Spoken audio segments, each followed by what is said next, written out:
Hello, my name is James McCurley, and welcome to another video by ScholaLatinae. Today, I'll be talking about Hellenic civilization. First, a little bit about myself. Until recently, I was a student at the Roxbury Latin School in Boston, Massachusetts. I studied both Latin and Greek. Much like a lot of other people involved in ScholaLatinae, I played Carmen, a version of quiz ball entirely focused on the classics. Currently, I'm a freshman at Harvard College and I'm intending on majoring in the classics. Greek history is one of my favorite topics, so I'm very excited to be making this video. Now, before we can really talk about Hellenic civilization, I think we should really define the scope of it. So, from a geographical standpoint, what falls within Hellenic civilization? Now, to start with, here's a map of modern Greece. This is what many of you may think when you hear Greece or the Greek world. That is to say, mainland Greece, switching from far to the north, here would be around where Macedon would have been in the ancient times, to southern Greece, down all the way to the Peloponnesus. That's this peninsula off to the very far south. Now, this idea of Greek history and Greek geography isn't entirely incorrect. You would certainly find the origins of the Hellenic civilization in this area, and many of the most famous city-states come from here. For example, Athens, Corinth, Argos, Sparta would be here if it weren't for the fact that Sparta is not very significant nowadays. Thebes, similarly, would be here if it were more significant nowadays. Now, this is an incredibly important region for Greece's history, but I think if we want to fully talk about Hellenic civilization, we have to go a bit beyond that. So beginning the Archaic period, around the 8th century BCE, the Greeks began to do something called colonization, that is, creating colonies all around the Mediterranean Black Sea. Due to things such as overpopulation, cities on mainland Greece would start to send away excess citizens. The first cities to do this were Chalkis and Eretria on the island of Euboea off the northeastern coast of mainland Greece, and they founded colonies on southern Italy, which would eventually become so densely populated by Greeks that the Romans called the area Magna Graecia, Great Greece. Now, southern Italy was one of the wealthiest regions in the Greek world.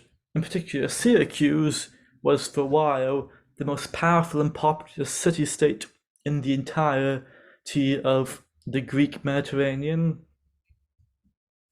Many notable figures came from this area, such as the poet Stesichorus, Gorgias the sophist, and Archimedes of Syracuse. Another place I think deserves special note is the west coast of Asia Minor. Cities such as Miletus and Rhodes, which are extremely powerful, are to be found here, and such notable figures as Sappho, whose home island of Lesbos can be seen here, Herodotus, the father of history, Thales of Miletus, who is often said to have founded science and philosophy, and Homer, although whether Homer was actually a person is very much up to debate, but I think it's generally agreed that the Iliad and Odyssey did originate from this region. Now, this map gives you a pretty good idea of the Greek world until about 300 BCE. This ceases to be true with the conquest of Alexander. Now, Alexander conquered all of this pretty much. Once was the Persian Empire, and after his death it fragmented into the Hellenic kingdoms, such as Ptolemaic Egypt, Antigonid Macedonia, Pergamum, the Seleucid kingdom, and the Greco-Bactrian kingdom, and where once the polis or city-state was a dominant cultural and political unit of Greek civilization, now it is the kingdoms that held most of the power. The greatest centers of literature and art was to be found in these kingdoms, probably most notably Alexandria, with its noted library. Eventually, this whole region will become conquered by the expanding Roman Republic and later Roman Empire. But that falls aside the scope of what I'll be talking about. On that note, let's shift to the chronological scope of the next civilization. Now, defining periods is really, really hard, honestly. Various sources have different where exactly they draw the lines and what they define the periods to be. So I'm just choosing 5 periods that I think are the most widely accepted, and I'm choosing fairly common ways to define the periods. To start, Bronze Age, 3300 to 1200 BCE, then the Dark Age or Iron Age, about 1200 to 800 BCE, the Archaic Period, about 800 to 500 BCE, the Classical Period, 500 to 300 BCE, and the Hellenistic Period, about 300 to 100 BCE. To start the Bronze Age, the Bronze Age is a period of history from the late 4th millennium BCE to the late 2nd millennium BCE. In general, the Bronze Age was characterized by, as the name would suggest, the widespread development and use of bronze tools and weapons. In Greece, this period was dominated by 2 great civilizations. First, the Minoans, who developed on the island of Crete and are named after the legendary king of Crete, Minos. Then the Mycenaean civilization, which would eventually conquer the Minoans, was named after the great palace complex of Mycenae, the most impressive ruins of their civilization.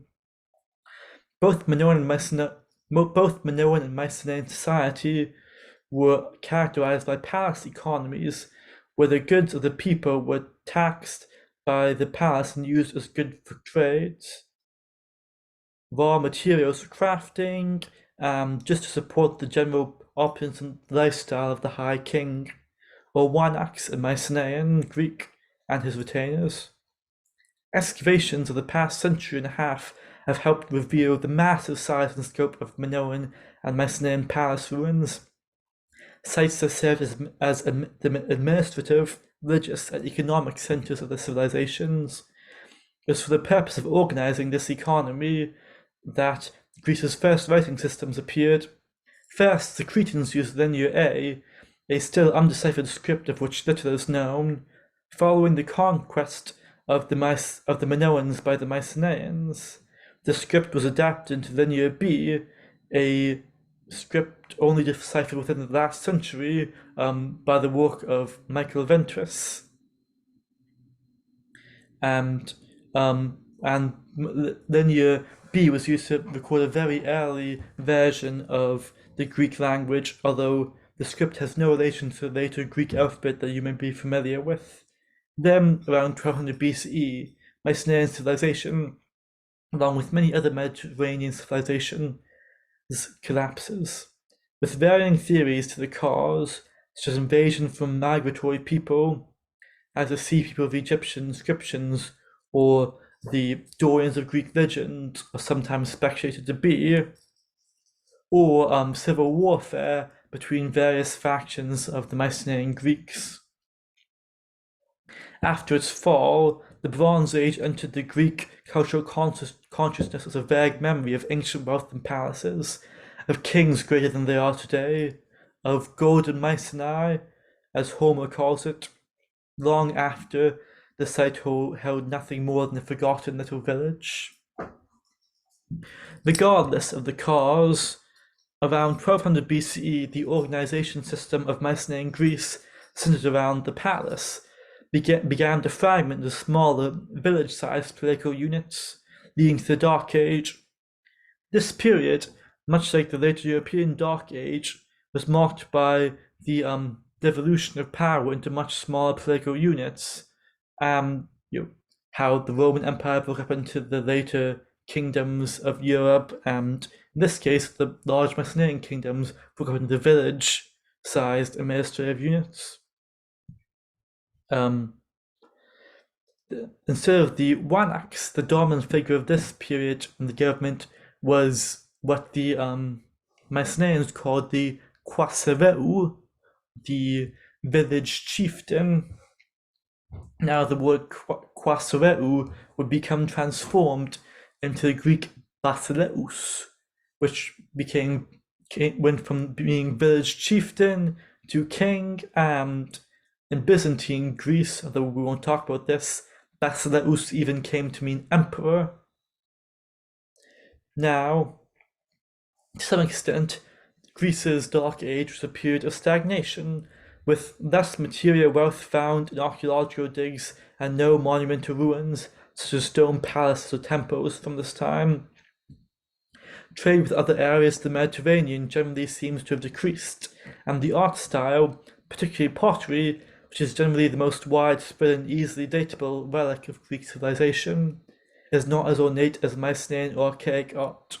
Although, I must say on a personal note, I am quite fond of the for the simple but very pretty geometric designs found in the Dark Age pottery.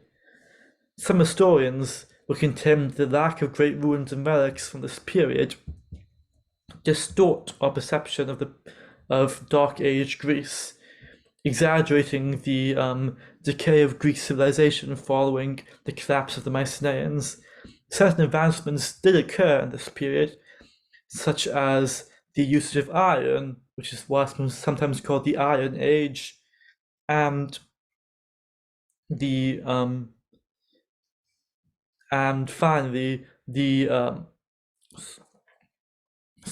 increase in population that was ushering the Archaic period of Greek history.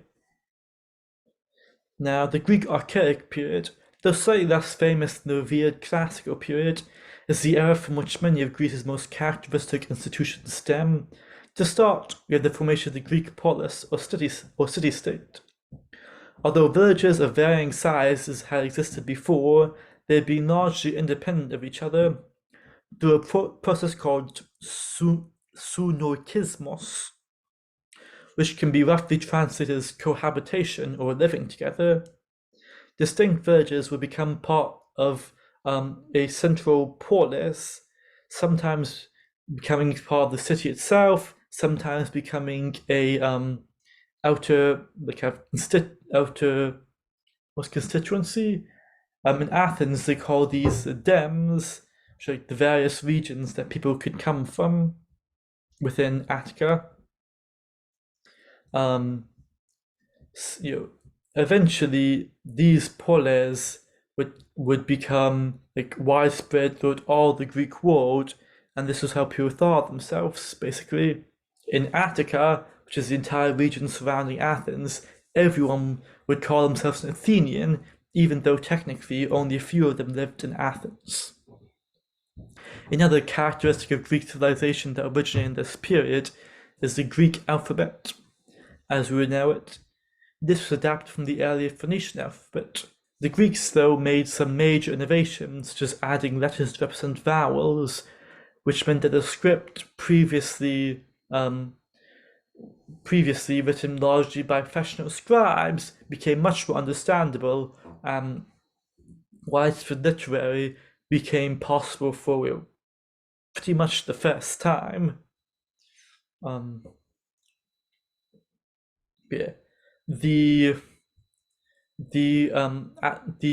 Greek alphabet began first appearing around the 8th century BCE and would later be used to write down such works as the Iliad and the Odyssey, which are believed to originate from this period, as well as the works of the poet Hesiod, who was from this period. Sappho is generally said to have been from this period. Archilochus, although very little Archilochus survives, is also from this period. And a final characteristic of Greek civilization from this period is the widespread colonization. I already mentioned that this began the 8th century BCE, partially due to the same population growth that spurred the creation of the Greek polis. And this would lead to the vast expansion of Greek civilization. Finally, this period was a period of great artistic innovation. You see on the left here the kouros, the standard sculptural forms of this period. You see the innovation of geometric pottery around the start of this period, and even later, black and red figure pottery originate from this period. Next up, though, we have the classical period of Greek history, which stretches from about 500 to 300 BCE. Two events early in this period that vastly influence the remainder of classical Greece, and really all of world history, are the invention of democracy in Athens and the repulsion of the Persian invasions of Greece. Democracy arose in Athens after the expulsion of the tyrant Hippias, and for pretty much the first time allowed widespread participation in government of people outside the traditional aristocratic elite, though Athens would hardly be called democratic by today's standards, with the widespread use of slavery and the disenfranchisement of women. The Persian Wars, not long after Athens' democratic transition, both were the first test of a new democracy, a test that the democracy certainly passed, with Athens not only surviving the Persian invasions, becoming Greece's dominant naval power, and the Persian Wars were also forced many Greek states to unite in a way they never had before, reinforcing Greece's culture and identity.